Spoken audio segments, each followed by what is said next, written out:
It's pretty small to look at from here.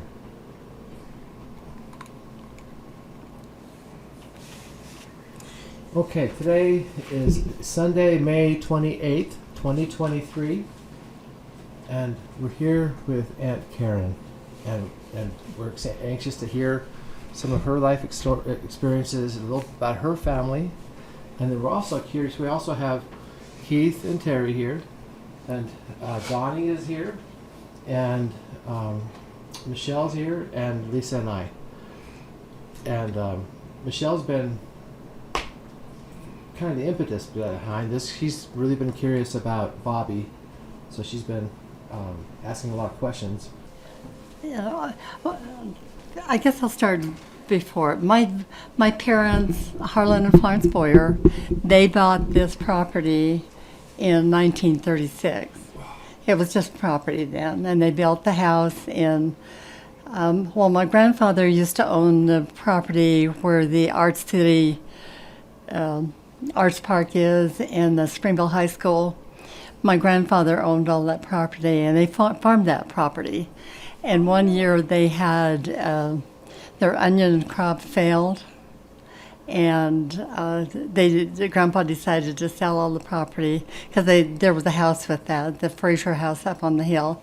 That's where Grandma and Grandpa lived on one side upstairs, and my parents and their children lived on the other side, and my Aunt Thelma and her family, they lived in the basement, so everybody was in this one house, and they farmed this property. My father worked at the Eddington Cannery for about 28 years, so he was working during that time. But after this crop failure, Grandpa decided to sell the property, so they took the money from selling that property and built 3 houses. This house and my grandparents' house next door and my aunt's house up the street. They built the house in 1941. I was born in this house in 1942, so I have a history from the beginning of this house. Obviously, I don't remember, my early years, but I've had a connection with this house my whole life. So I grew up here. I went to elementary school and junior high, Springville High School, and after I married and after my husband finished school in Provo, we moved. Names. Your husband was? I've had. I had 2 husbands.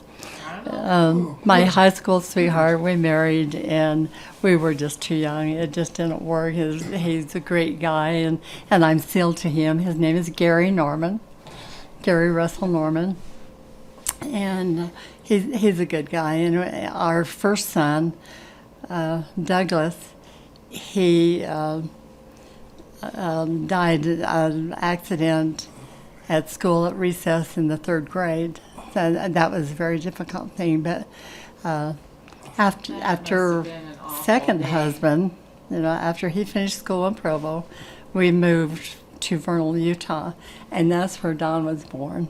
Was when we lived in Vernal, and we lived there for 2.5 years, something like that.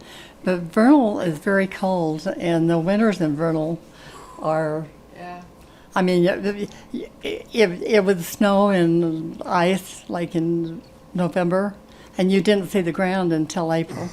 It's very cold, and so I came home from work one day, and we had us and 2 other families.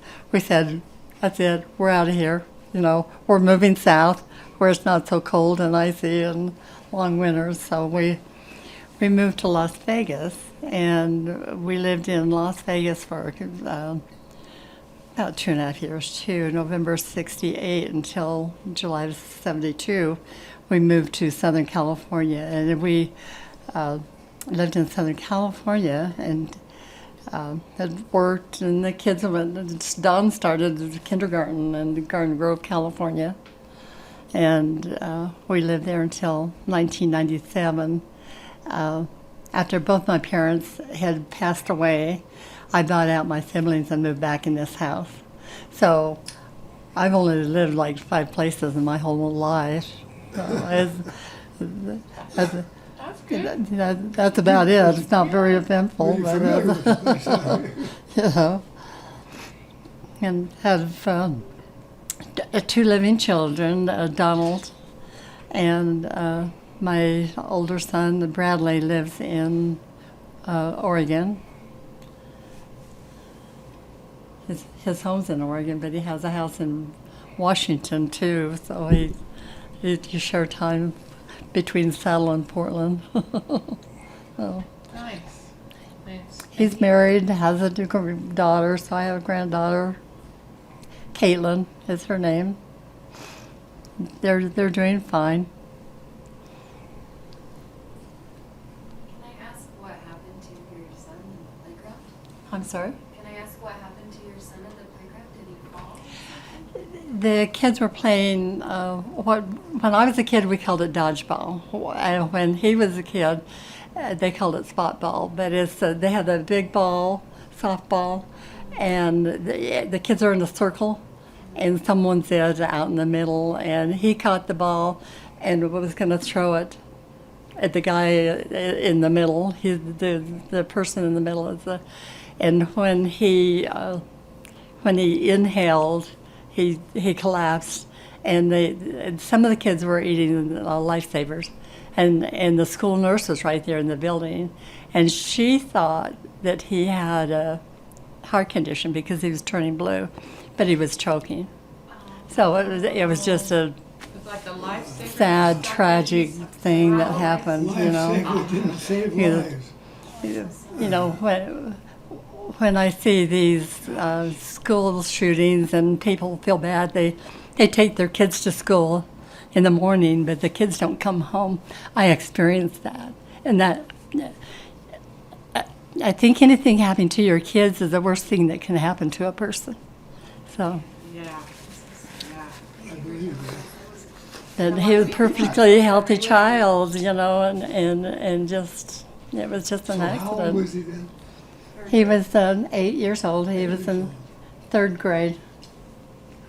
He was born in what, 1958? I think he's my age.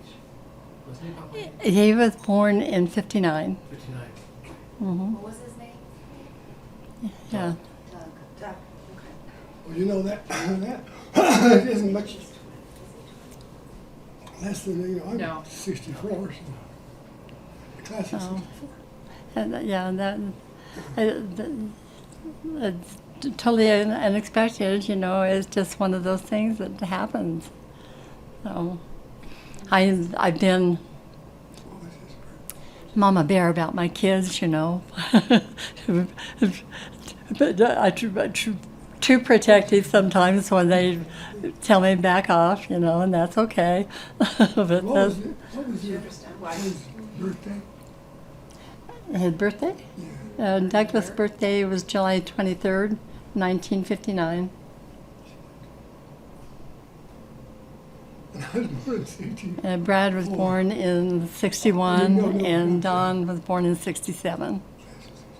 I'm always willing to talk about it, you know, but it's, I don't talk about it a lot, but I don't mind talking about it because it's a very important part of my life, you know, but you know, you can't change it, and you never forget. You know, and people will say, well, haven't you got over that? You don't get over that. You move on, you deal with it, you know. But death with someone close is, you never get over it. I don't believe ever, you know. But like I say, you move on and you deal with it, and it's a new life. But Oh, he's over here at Evergreen?